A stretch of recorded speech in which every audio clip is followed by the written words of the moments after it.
मीठे का जादू। एक वक्त की बात है, एक गांव में दो मियाँ बीवी रहते थे। वो दोनों बहुत लालची थे। आदमी का नाम मीठा था, जिसका काम लोगों को धोखा देकर पैसे खाना था, जबकि उसकी बीवी का नाम नसीबो कैंची था, जिसका काम मीठे के पैसों को काबू करना था। मीठे, अब मेरा इन पैसों से गुजारा नहीं होता, मुझे हर रोज 50,000 रुपए दिया कर। 50,000? नहीं, तूने क्या नोटों की फैक्ट्री खोलनी है जो मैं तुझे रोज 50,000 रुपए दिया करूं? मीठे, 50,000 कौन सी बड़ी रकम है, इसमें तो मेरी एक सोने की बाली भी नहीं आती। मेरी छम्मो फ्रेंड को देखा है कितना इतराती है सोने की हार पहन कर। मीठे, मुझे इतने पैसे दिया करके मैं भी सोने के कपड़े बड़े माबू और उसे जला जला के मार देबू। ओ पैसे खाने वाली डायन, अभी तो फिलहाल मुझे पैसों का सुना कर ना मार। जितने पैसे देता हूँ उनमें ही गुजारा कर तू अपना। कुछ दिनों बाद एक बहुत बड़ा शिकार मेरे हाथ आने वाला है, फिर देखी कि पैसों की कैसी रेल पेल लग जाएगी। मीठे, फिर तो मुझे तू सोने के कपड़े बना के देगा ना? सोने के कपड़े तो क्या, मैं तुझे सोने की चारपाई बना कर दूंगा और उस पर तुझे लिटा कर कब्र में उतार दूंगा। और मोटी नाक वाली डायन, हौसला कर, सब बन जाएगा, बस थोड़ा सब्र कर। उस गांव में एक बहुत अमीर आदमी रहता था, जिसके पास बहुत सारी धन दौलत थी और मीठे की नजर उसकी जायदाद पर थी। शेर साहब, मैं तो कहता हूँ आप अपना सारा छोड़ा जमीन में दफन कर दो। बहुत चोरियां हो रही हैं, ऐसा ना हो कि लोग आपका सारा सोना उठाकर ले जाएं। अब बिट्टू, कहते तो तुम ठीक हो, फिर मुझे सोना बैंक में रखवा देना चाहिए। नहीं शेर साहब, मैं आपका सोना जमीन में दफन कर देता हूँ, किसी को कानों कान खबर भी नहीं होगी और आपका सारा सोना भी महफूज हो जाएगा।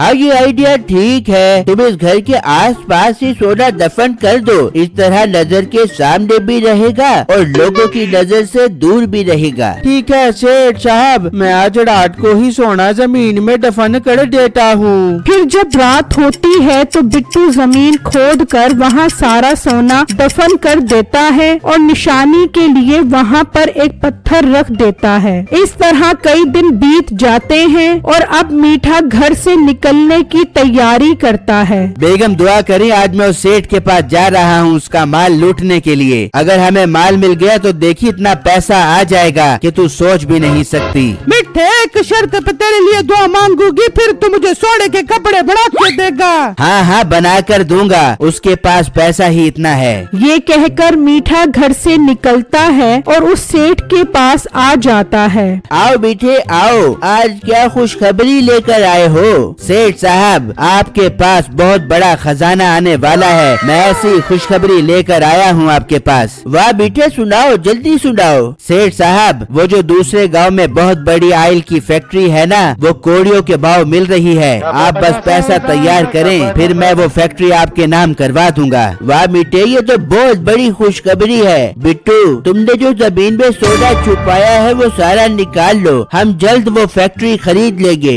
पर शेर साहब, वो सोना तो मैंने जमीन में इसलिए छुपाया था ताकि वो सारा सोना महफूज रहे चोर और डाकुओं के हाथों से, और आप सारा सोना निकलवा कर फैक्ट्री खरीदना चाहते हैं। सेठ साहब, आपने वो सोना कहाँ छुपाया है? बेटे, हमने वो सोना यहाँ साथ ही जमीन में छुपाया है ताकि वो महफूज हो जाए। अच्छा सेठ साहब, आप 2 दिन रुकें, पहले मैं फैक्ट्री की अच्छी तरह मालूमात ले लूं, फिर मैं आपके पास आता हूँ। ये कहकर मीठा वहाँ से चला जाता है और अपने घर पहुँचता है। बेगम, एक बहुत कमाल की बात पता लगी है मुझे, तू सुनेगी तो खुशी से पागल हो जाएगी। मीठे, बता तो सही, क्यों मेरा कलेजी फिफरा बाहर निकलवा रहा है? फिर मीठा नसीबो कैंची को सारी बातें बताता है तो वो भी सुनकर हैरान रह जाती है। मीठे, अभी के अभी चले जमीन से जाके सारा सोना निकाल के आ जाते हैं। और बेगम सब्र कर, रात को जाएंगे, उस सोने का उस मोटे बिट्टू को ही पता है, हम वो सोना निकाल लेंगे और इल्जाम उस मोटे बिट्टू पर आ जाएगा। मीठे, फिर तो तुम मुझे सोने के कपड़े बना के देगा ना?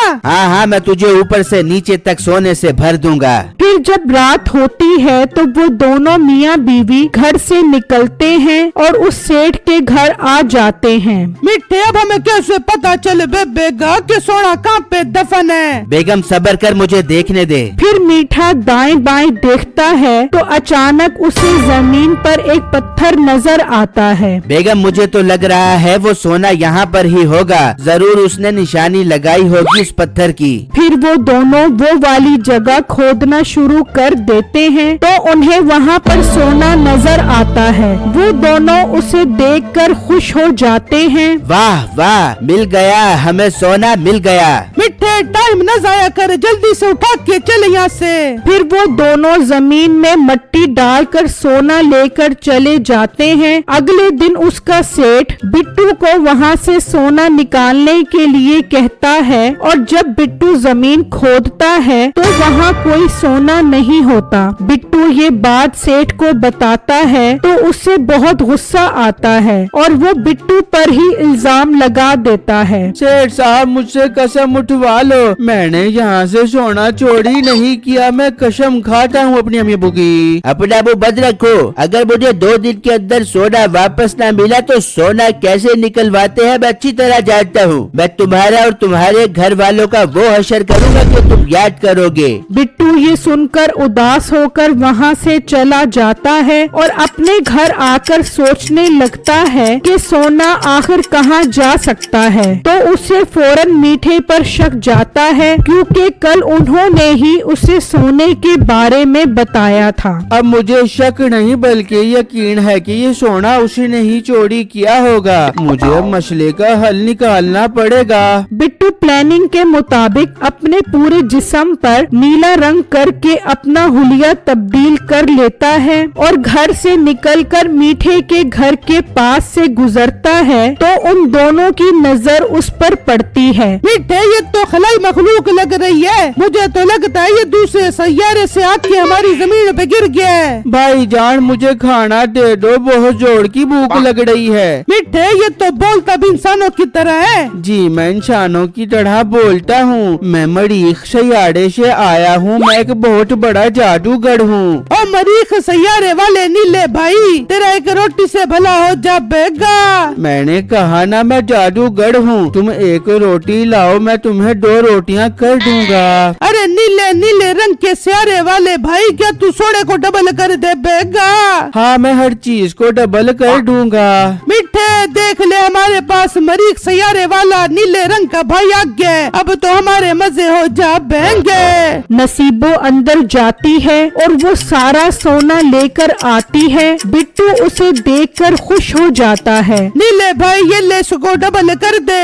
ये यहाँ पर डबल नहीं होगा, इसके लिए दरिया के किनारे जाना पड़ेगा। तुम चलो मेरे साथ, वहाँ जाकर मंत्र पढ़कर इसे डबल कर देता हूँ। फिर वो तीनों दरिया पर पहुँच जाते हैं तो बिट्टू मंत्र पढ़ता पढ़ता दरिया में छलांग लगा देता है। तो दरिया में आते ही उसका नीला रंग उतर जाता है और जब वो दरिया के दूसरे किनारे से निकलता है तो मीठा उसे देखकर हैरान रह जाता है। ओ बेगम ये तो सेठ का मुंशी है, ये तो हमसे सोना वापस ले गया। मिठे ये नीले रंग का मोटा तो हमें पीले रंग का खोता बना के चला गया। मीठे से सोना वापस लेके आ जा। बेगम अब तू भूल जा कि हमें सोना वापस मिलेगा, वो हमें उल्लू बनाकर सोना वापस ले गया है। फिर बिट्टू वहाँ से चला जाता है और सेठ को सोना वापस करके सारी बात बताता है। तो सेठ भी खुश हो जाता है और फिर वो मीठे और नसीबों को पकड़कर जेल में बंद कर देता है। मेरी वीडियो को लाइक और मेरे चैनल को सब्सक्राइब जरूर कीजिएगा और मुझे कमेंट बॉक्स में जरूर बताइएगा कि आपको मेरी स्टोरी कैसी लगी। शुक्रिया।